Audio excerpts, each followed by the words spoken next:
Good afternoon, everyone. I'm Rob from First Session. We connect people with the right therapist for them. It is Mental Health Week in Canada, and we are excited to have a special guest today and actually every single weekday this week at 4 p.m. Eastern Time. And just before we get started, a common stat now coming out is at least 40% of people have said that their mental health has deteriorated since the beginning of the pandemic. 40% seems almost like a low figure at this point. And the theme for this week's Mental Health Week is Get Real and all about naming your emotions. So we're going to do a little bit of that today. And I'd like to welcome our guest, Steph, here. Hello, Hey, Steph, good afternoon. how are you? Well, thanks. How are you? I'm good. Great to see you. Great to have you. Thank you for having me. Just going to post a little comment here, Hmm. see if we can actually pin it to let people know what's going on. All right, there we go. Awesome. Yeah, let me first start with a quick intro before we get into it. Do you pronounce your name Stefania? Stefania, yes. Stefania, and is it Rossi? Rossi, yes. Italian. Stefania Rossi is the creator of dearmyanxiety. She has had anxiety for nearly her entire life. Steph was diagnosed with generalized anxiety disorder at 20 years old. For a long while, Steph really struggled with it, but after reaching out for help, leaning on her support system and learning coping skills, Steph was able to rewrite her story with anxiety. She started her page with the intention of sharing her experience with it. She's so lucky to be able to talk about her journey with people who can relate. So here we are, Steph. Yeah, so how are you doing? I'm doing well. I mean, I always get a little bit of anxiety, which is understandable when I do these live sessions. But it's just something that I have to just get used to it and kind of expose myself to it a little bit more. But I'm sure a lot of people can relate. It's just like being on live is like kind of, I guess, like intimidating sometimes. But I'm glad to be here and I'm glad to be working through this and talking with you today. So yeah, I'm doing well. How are you? I'm well. I'm well. Yeah, it's so nice to have you, and thank you for saying that and acknowledging that. I think that yeah, it was one of my. I mean, like let me just jump right into it. I mean, like, so tell us how your mental health journey started and where did it begin? Sure, yeah. So I started to have anxiety when I was a young girl. I would say around 5, 6 years old. But obviously, at the time, I didn't know it was anxiety. I didn't really know how to put what I was feeling into words. Now that I'm older and I can kind of look back on it, I now knowing all the things I know about anxiety, I know now that it was anxiety that I was experiencing. And yeah, just all through my childhood, just like a very anxious child, just always feeling anxious at school. And when I would ever have to present, like there's obviously that normal nervousness, but I would feel like so sick that I would like vomit. And then I would be like, it would just be like so debilitating for me. And then as I got older and I entered high school, I think that's sort of when I started to face new like obstacles.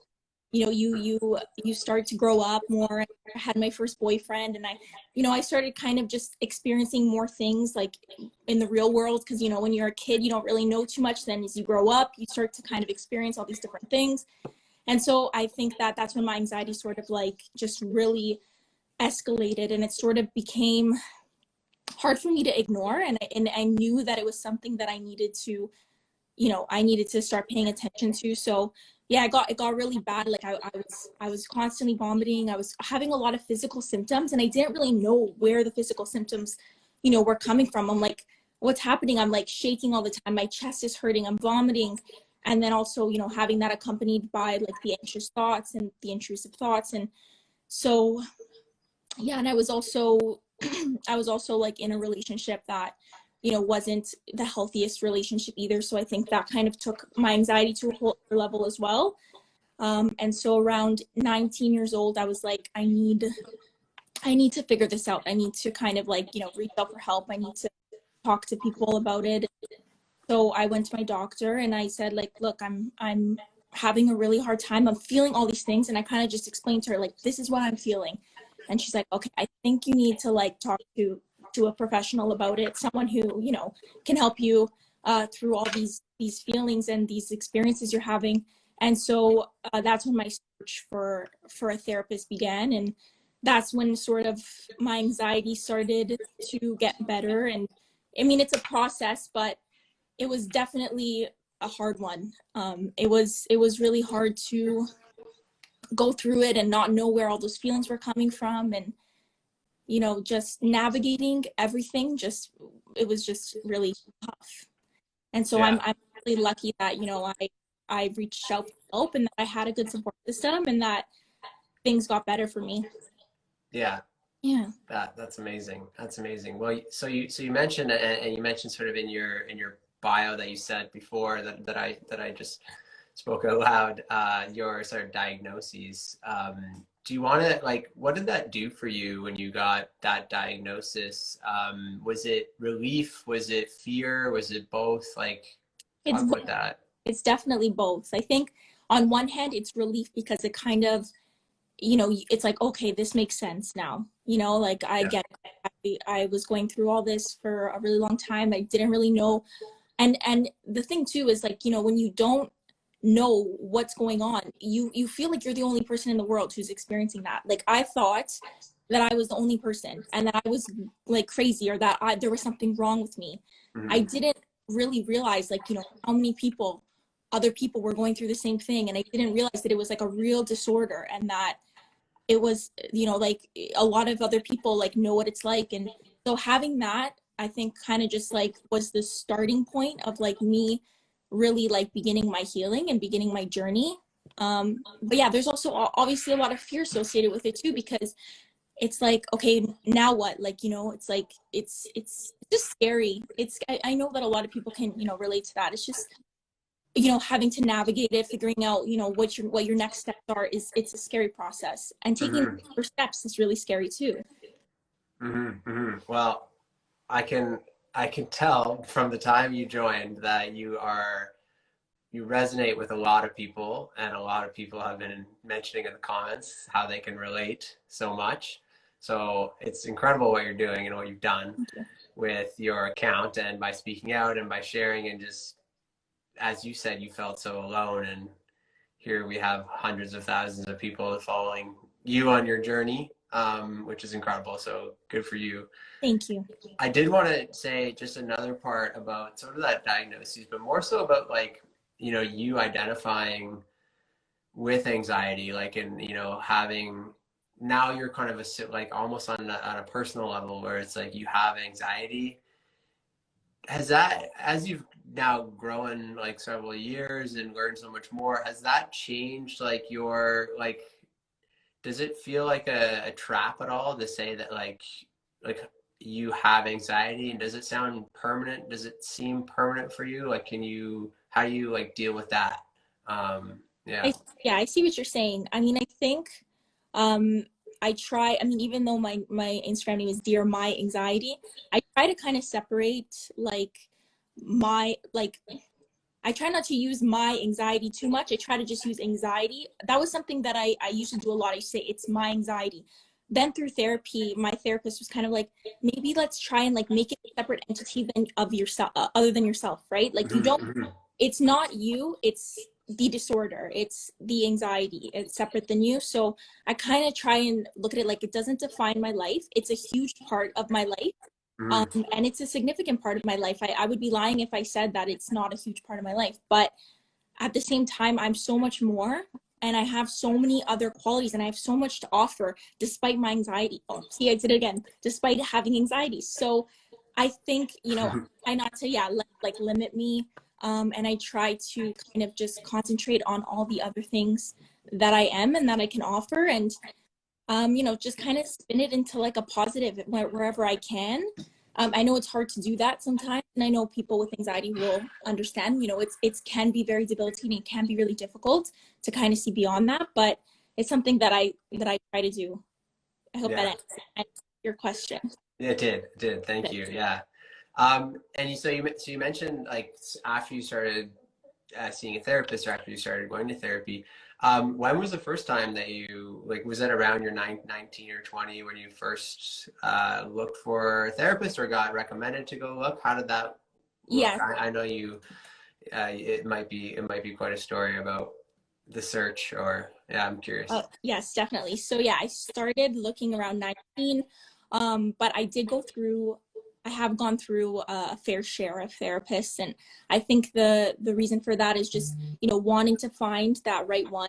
When I first started therapy, I was paired with like an older man, and he was like in his like 70s, and honestly, he was wonderful, but he just wasn't.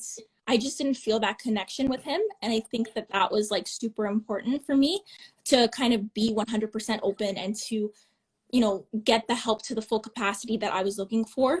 So I sticked with him for a bit because it was, my first experience. And I was sort of like, okay, like, I'll give this a shot, and not really knowing like what to expect because it was my first experience.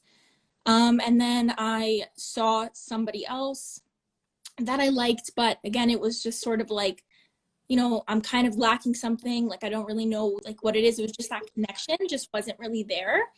And I felt like I couldn't like be, 100% comfortable. So then I finally found someone that I really, resonated with, that I was comfortable with. And then from there, it got a lot easier because it was like so consistent, and I had that like close connection and consistency with. And so I felt like that's, sort of when things started getting like a lot easier for me because of that connection. And just, I think, comfort is just really important, being able to connect with that person, and not feel like you're being judged by them. Like, it was what I was looking for, but I didn't really know that's what I was looking for. I kind of needed to have that experience to realize like that's what I needed and that's what I was looking for. Mm-hmm. So yeah, it definitely was a journey. And I think people who, are in therapy or who have been through multiple therapists, will say the same. It's just sometimes you just need to, search, and you need to find the right match for you. And it doesn't always work the first time. Sometimes it takes some time. But yeah, that's sort of, how my experience went with it. Yeah. And how did you, like, when you decided, let's say, to go from the first therapist, the older gentleman, and like you made that decision to like keep searching, like, do you remember that point? Did it take you a while to be like, this isn't, maybe there's something better here? Like, what was going through your mind there? Yeah, it did. It took me a while. Like I said, I think I didn't really know what to expect. So I was kind of just like, I'm just gonna stick with this and hope that it just, gets better, or that I'll get more comfortable, that I'll get like what I'm looking for, type of thing. And then I think I was there for a few months before I made the switch. And then I'm just like, I was talking to my dad about it because my dad has been through therapy before, and he kind of gave me some advice. And I said, like, I don't know, I don't feel like 100% comfortable, like something doesn't feel, sort of right about it. And he was like, okay, so do you want to try like a woman? Like, maybe you need to have a woman, or maybe you need to have like someone like that is relatable, like maybe younger, maybe in their 30s, that you can like kind of relate to more. And then so that's when I was like, okay, yeah, that actually makes sense. Maybe I do need that. Not everybody does, but maybe that's, I thought that's what I need, maybe. So I decided to give it a shot. Yeah. And how, and so like from that point until, like, it sounds like right now you're content. Was that fair to say, with like your therapist? Yeah, yeah, definitely. I think, it was a journey, but once you find the right one, you're like, okay, I gotta maybe like hold on to this one.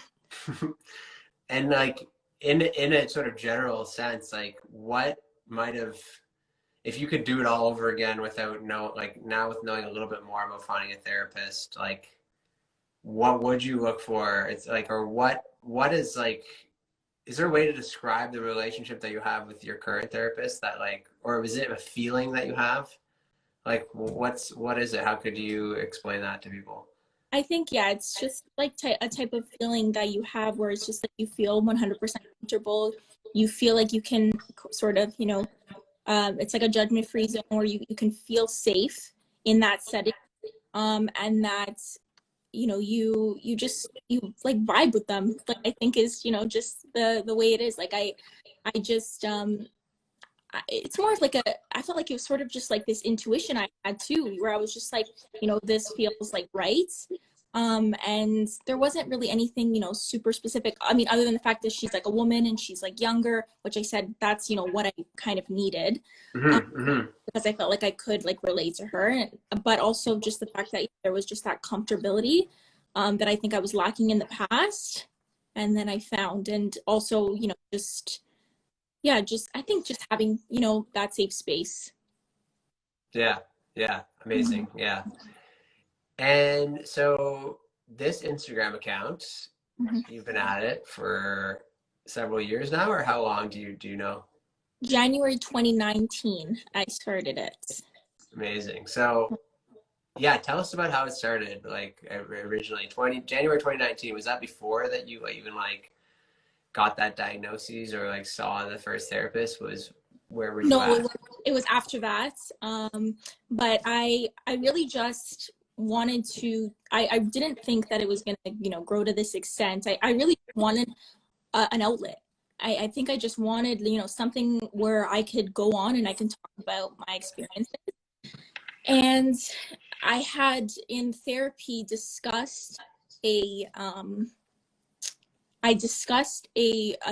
activity with my therapist, that it was like you would write to your anxiety, or you would, she was very like, you should journal. Like she kind of gave me that type of, and I've been like, I love writing. So I've loved writing like, since I was younger. So it was like, I was journaling already. And then she kind of gave me like this prompt. She's like, why don't you, like try writing a letter to your anxiety? So that kind of gave me the inspiration for the name, dearmyanxiety. And yeah, I was like, I'm just gonna start this Instagram account and I'm just going to talk about my experiences. If someone sees it and someone resonates with it, that's amazing. But if not, at least I have that as an outlet that I can talk about, whatever's on my mind and whatever I'm experiencing. And I mean, obviously I hoped that somebody would take something from it and that it would resonate with someone. And I would love to have, help someone. And that was also something that, I feel like I'm a very empathetic person and I really care about, other people. And if I could take my experiences and it could help someone, that would be like amazing. And so I, even if one person saw a post, I think that would have been enough for me to have helped that one person. So I guess I just didn't expect it to get as big as it did. I mean, I'm very thankful that it did, because this community has been amazing for me and in my process of healing. And it's opened up a lot of, it's opened my eyes a lot to a lot of different things that people experience. And so that's, I'm just really thankful to have this opportunity to be connected on this large of a scale. So I love all my followers. I love the community that I have, and I'm just thankful for it. Yeah, many of them have been expressing gratitude to you throughout this whole conversation. So it's amazing to see that as well. So about actually like anxiety too, I'm just curious. It sounds like you've been journaling, you've been reading, you've been going to therapy. What is it about anxiety, the anxiety that you identify with, that like what sort of progress have you made as far as like the understanding, like where does that like naming it, the knowledge around what you're feeling and then taking action, like how does that all fall into place with you? I know this could be a very long conversation most likely, but I guess what I'm getting at is like, where did that education piece come in for you? And then like understanding yourself and like how understanding anxiety and understanding how you identify with anxiety. And then like, can you talk about that process a little bit as far as, the steps that you've made to improve? Yeah, definitely. So yeah, like, growing up, I didn't really know too much about anxiety. Like I said, I didn't really know I was experiencing it until I got older. And I think it became sort of this, because I had such a tough time with it, and because I struggled so much with it, I just think I got to this point where I was just like, I just don't want this anymore. I don't want this for myself anymore. Like you become kind of like sick of it. You're just like, I just feel like I don't want to live this life. I want to live like optimally, and I want to like get better, and I want to be able to cope with it. And it was really hard to take that first step, but once I did, I was sort of more dedicated to finding ways to get better and to cope better. So then I started, reading a lot of self-help books. I started doing all the coping skills that my therapist recommended. I started journaling every single day. And now I'm really committed, I would say, to just learning the most I can possibly learn about anxiety. So that way, I mean, I can help my audience, but also I can help myself. And I think through that process, I've just learned so many different ways to cope, and so many, just, yeah, like just coping skills. And I think that that's sort of something now I'm going to be committed to for the rest of my life, just learning as much as I can. And I'm not a professional, I'm not a psychologist, and I say that, like I don't know all the answers. And but I know myself, and I know my experience with anxiety, and all I can really do is just share what's worked for me and hope that it can help other people too. But yeah, I think I'm just committed, I would say, to learning as much as I can. And I'll always just try and do more. I'll read more books. I'll read more articles. I'll read more posts on Instagram, like just whatever I can do. Yeah. Yeah. I don't know. Does that, kind of cover? Yeah, for sure. Yeah. I mean, maybe nothing really stands out. I'm curious, like out of all those things, is there any like one thing that you've found for yourself personally that makes a huge difference, or like over time makes a big difference in terms of? I don't know if there's one major thing. I think it's a bunch of things. I think for me, like as far as coping skills, I think journaling was huge. Like writing things down and my feelings down, it's like a really, really helpful coping mechanism. Obviously therapy is massive. And also I think exposing myself to things that make me anxious really helped me as well. Like for a really long time I had really bad driving anxiety, so I would always get other people to drive me places. And even now I really struggle to go on like the highway. Like I really like used to sort of avoid doing that, but once I started like taking small steps, like I was like, okay, I'm gonna get in the car today, I'm gonna go around the block. I just took like small steps to kind of expose myself to what was making me anxious. That eventually I was just like, okay, this doesn't really make me that anxious anymore. So that was a good coping skill. I use like grounding techniques that help me when I'm feeling anxious. Like some lifestyle changes, like kind of eliminating some things that I would notice would trigger my anxiety. So like drinking a lot of coffee. Like I used to have like 2-3 coffees a day, and I was noticing like my anxiety was through the roof because it's like a stimulant, and I was like feeling just my heart was racing, I was getting the shakes. So I think it was just kind of like a bunch of things that I started to kind of like do in my everyday life that helped me to like kind of be able to cope with my anxiety better. But I mean, obviously, like I still experience it. I'll still get those really, really anxious days. And I think it's just, that's normal, and Yeah, it's a process. yeah, for sure. I could relate to the coffee drinking part there.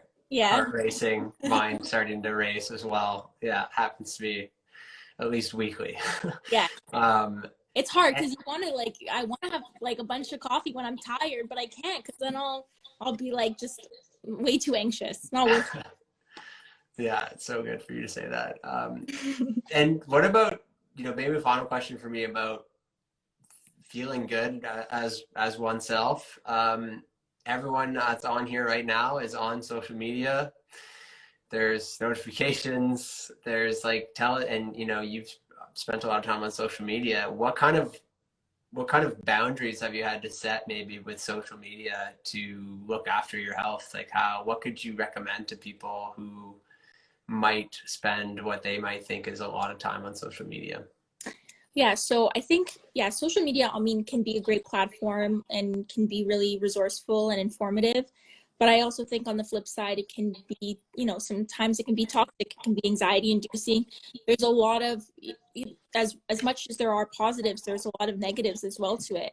So I think, for me, and especially something I noticed when my platform started to get a little bit larger and I had more followers, is that there's some people that will, message you mean things or will comment mean things. And sometimes it's really disheartening to see that, people will spread hate like that. But at the same time, I think I just try and focus on, the more of the positive aspect of it than the negative, and just know that there's so much more support and love than there is hate and anger. But as far as setting boundaries, I think that's, it's really, really important to do. So I try to take weekends for myself. Like I usually typically won't post on the weekend, maybe Sunday night, but Friday and Saturday, usually I'll try to stay off it if I can. And I just try to limit however many hours I spend on it. So just, during quarantine, I was like, my screen time was like the first one, in last year. I was like, my screen time was like 7 or 8 hours a day. I was on my phone, and it was just too much. I was absorbing too much of what I was seeing. And then I'm like, I can't do this anymore. It needs to be less. I need to set boundaries.